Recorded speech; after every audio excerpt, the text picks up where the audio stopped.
Now to that terror raid overnight. Police in London taking at least 9 men into custody. The latest crackdown on suspected Islamic militants worldwide. And ABC's Brian Ross is here. You know he has the latest on all of this. Good morning, Well, Brian. good morning, Robin. Police in London this morning moved in on 19 separate locations, seizing computers and documents and making 9 arrests as part of an ongoing investigation into the pipeline of British recruits to ISIS in Syria, in particular the brutal British group that's been involved in the beheadings of 2 Americans and 1 fellow Briton.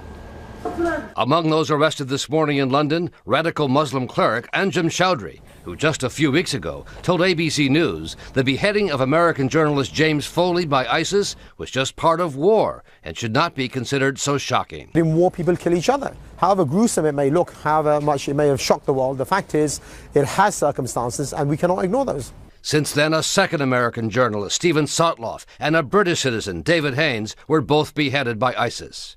And this morning, outrage in France after the French government confirmed that a French mountain climber has been beheaded by a militant group in Algeria, which says it killed the Frenchman in support of ISIS. 55-year-old Hervé Gordel was kidnapped within hours of arriving in Algeria as a tourist over last weekend.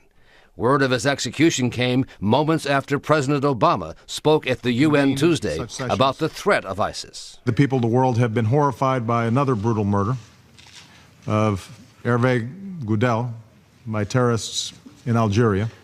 President Hollande, we stand with you and the French people. In the midst of all the new airstrikes, there's been no word at all about the remaining 15 Western hostages, including 2 Americans, in the hands of ISIS. All of them have been threatened with execution, and U.S. authorities are bracing today for some very bad news, Robin. Sure. Sorry, soon. Thank you, Brian.